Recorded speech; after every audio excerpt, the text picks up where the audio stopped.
அனைவருக்கும் வணக்கம். சித்தர்கள் அருளிய சூட்சமங்களில் ஒன்று, வீட்டில் தெய்வ சக்தி உள்ளதா என்பதை எப்படி உணர்வது? தெய்வங்களும் தேவதைகளும் எப்போதும் நம்மையும் வாழும் வீட்டையும் சுற்றியே உள்ளனர். அவர்கள் நாம் சொல்லும் வார்த்தைகளுக்கு ததாஸ்து, அதாவது அப்படியே ஆகட்டும் என சொல்லுவார்கள். அதனால்தான் நேர்மறையான நல்ல வார்த்தைகளை பேச வேண்டும் என பெரியவர்கள் சொல்வார்கள். தெய்வீக சக்தி வீட்டில் உள்ளது என்பதை சில அறிகுறிகள் மூலம் உணரலாம். தெய்வ சக்தி உள்ள வீட்டில் பள்ளி சத்தம் அடிக்கடி ஒலிக்கும். சாம்பிராணி, ஊதுவத்தி ஏதும் காட்டாமலேயே சில சமயங்களில் நறுமணம் வீசும். குறிப்பாக மல்லிகைப்பூ, சந்தனம், பன்னீர் வாசம் போன்றவை. பூஜை அறையில் ஏற்றி வைத்த தீபம் சுடர் விட்டு எரிந்து சுடரை சுற்றி ஒளிக்கதிர் தோன்றி அசைந்தால் தெய்வ சக்தி அங்கு உள்ளது என்பது உறுதி. இது போன்ற அறிகுறிகள் இல்லாமல் இருந்தால் வீட்டில் தெய்வீக சக்தி அதிகரிக்க அதிகரிக்க வாழ்க்கையில் இருக்கக்கூடிய எல்லா பிரச்சனைகளும் தடைகளும் விலகிச் செல்லும் என்பது நம்பிக்கை.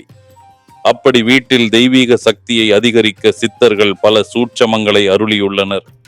முதலில் தினமும் பூஜை அறையில் வழிபாடு செய்ய வேண்டும். குடும்பத்தில் இருக்கும் அனைவரும் ஒற்றுமையுடன் இணைந்து தெய்வ வழிபாடு மேற்கொள்வது மிகுந்த பலன்களை கொடுக்கும். உதாரணத்துக்கு, குடும்பத்துடன் கோயிலுக்கு சென்று வந்தால் வீட்டில் சுபகாரியங்கள் அல்லது நன்மைகள் நடப்பதை பார்த்திருப்போம். அதுபோல குடும்பமாக சேர்ந்து இறை வழிபாடு செய்யும் பொழுது அங்கு தெய்வ சக்தி அதிகரிக்கிறது என்பது ஐதீகம். ஒரு நாளைக்கு 2 முறை, அதாவது காலை மாலை இரு வேளையிலும் விளக்கு ஏற்றி வழிபட வேண்டும். இப்படி தொடர்ந்து செய்து வரும் பொழுது தெய்வ சக்தி கூடுவதை உணரலாம். வாரம் ஒரு முறை கட்டாயமாக பூஜை அறையை கல்லுப்பு கலந்த தண்ணீரில் துடைத்து சுத்தம் செய்துவிட்டு மீண்டும் நல்ல தண்ணீரை துணியில் தொட்டு பூஜை அறையை முழுமையாக சுத்தம் செய்து விடுங்கள். அடுத்தவர்கள் நம் பூஜை அறையை பார்த்து அழகாக இருக்கிறதே என்று கண் திருஷ்டி வைத்தாலும் அந்த இடத்தில் ஏதோ ஒரு எதிர்மறை ஆற்றல் வந்து அமர்ந்தது போல் இருக்கும். அதை சரி செய்ய கல்லுப்பு தண்ணீரை கொண்டு சுத்தம் செய்தல் நலம். பூஜை அறையில் ஒட்டடை கட்டாயம் இருக்கக்கூடாது. வாடிய பூக்களும் இருக்கவே கூடாது. இன்று பூக்களை புதுசாக சூட்டிவிட்டோம், அடுத்த நாள் போடுவதற்கு பூ இல்லை என்றாலும் வாடிய பூக்களை பூஜை படங்களில் இருந்து எடுத்து விடுங்கள். பூஜை அறை எப்போதும் சுத்தமாக இருக்க வேண்டும். நாமெல்லாம் மனிதர்கள். நமக்கு மனதிற்கு பிடிக்காத ஒரு இடத்தில் தங்க வேண்டும் என்று சொன்னால் நாம் தங்குவோமா? சில மணி நேரம் கூட நம்மால் நம் மனதிற்கு பிடிக்காத இடத்தில் தங்க முடியாது. தெய்வங்களும் அப்படித்தான். அவர்களுடைய மனதிற்கு பிடித்த இடத்தில் மட்டும்தான் தங்குவார்கள். அசுத்தம் நிறைந்த, துர்நாற்றம் வீசக்கூடிய, சுத்தம் இல்லாத இடத்தில் நிச்சயம் தெய்வங்கள் தங்காது. காலையில் வழிபடும் போது தினமும் பஞ்ச பாத்திரத்திலோ சிறிய டம்ளரிலோ தண்ணீர் வைக்க வேண்டும். அந்த தண்ணீரில் ஒரு சிட்டிகை பச்சை கற்பூரம், ஒரு துளசி இலை போட்டு வைப்பது கடவுளுக்கு ரொம்ப ரொம்ப பிடிக்கும். இறைவனுக்கு ஏதாவது ஒரு பிரசாதம், பால், பழம் அல்லது உலர் திராட்சை சிறிது வைத்து வழிபட வேண்டும்.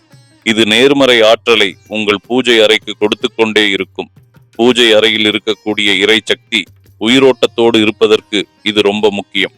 இந்த விஷயங்களை பின்பற்றி மனதில் இறைவன் நம்முடைய வீட்டில் இருக்கிறார் என்ற முழு மனநிறைவோடு பக்தியோடு சுவாமிக்கு பூஜை செய்ய வேண்டும். வீட்டுக்குள் நல்ல நறுமணம் வீசினால் அங்கு தெய்வ சக்தி அதிகரிக்க துவங்கும்.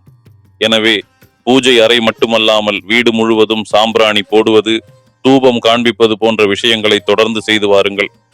இந்த சாம்பிராணி தூபம் போடும்போது அதில் கொஞ்சம் வெண்கடுகை சேர்த்து போடுவது மிகவும் நல்லது. இதனால் வீட்டில் இருக்கும் கெட்ட சக்திகள் விலகும். அது மட்டும் இன்றி இந்த மனத்திற்கு நிச்சயம் தெய்வ அனுக்கிரகம் கிடைக்கும் என்றும் சொல்லப்படுகிறது. மந்திர ஒலிகள் கோயிலில் ஒலிக்கப்படுவதால் தான் அங்கு சென்றதும் ஒரு மன நிறைவு கிடைக்கிறது.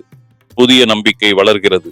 அதுபோல வீட்டிலும் தெய்வ பாடல்கள், மந்திர ஒலிகள் ஒலிக்கப்பட்டால் அதன் மூலம் எழக்கூடிய அதிர்வலைகள் தெய்வ சக்தியை அதிகரிக்கும். எனவே உங்களுக்கு தெரிந்த மந்திரங்களை சத்தமாக உச்சரித்து பூஜை செய்ய வேண்டும். அப்படி மந்திரங்கள், பாடல்கள் பாட முடியவில்லை என்றால் அதை போன் மூலமோ டிவி மூலமோ ஒலிக்கச் செய்யலாம். இப்படி செய்யும் பொழுது மந்திரங்களின் அதிர்வலைகள் வீட்டில் தெய்வீக சக்தியை அதிகரிக்கும். எப்பொழுதும் பூஜை அறையில் கண்ணாடி ஒன்றை வைத்திருங்கள். அதற்கு தெய்வீக சக்தியை அதிகரிக்கக்கூடிய ஆற்றல் உண்டு. குறிப்பாக குலதெய்வம் அதில் வந்து இறங்குவதாக சாஸ்திரங்கள் கூறுகின்றன. மங்கள பொருட்களில் ஒன்றாக கண்ணாடி இருப்பதால் சுமங்கலி பெண்கள் வீட்டுக்கு வரும்பொழுது மஞ்சள், குங்குமத்துடன் சிறு கண்ணாடி, வெற்றிலை பாக்கு சேர்த்து கொடுத்து வழி அனுப்பலாம். இதனால் கொடுப்பவர்களுக்கும் அதனை பெறுபவர்களுக்கும் தெய்வீக சக்தி அதிகரிக்கும் என்பது நம்பிக்கை.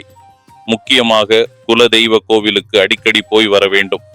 வீட்டில் உள்ள எதிர்மறை எண்ணங்களை போக்க வாரம் ஒரு முறையாவது வீட்டின் அருகில் உள்ள காளி கோவில் தேவியை சரணடைந்து வழிபட்டு எலுமிச்சை பழம் கொடுத்து வந்து வீட்டில் வைத்தால் அம்பாள் நல்வழி காட்டுவாள்.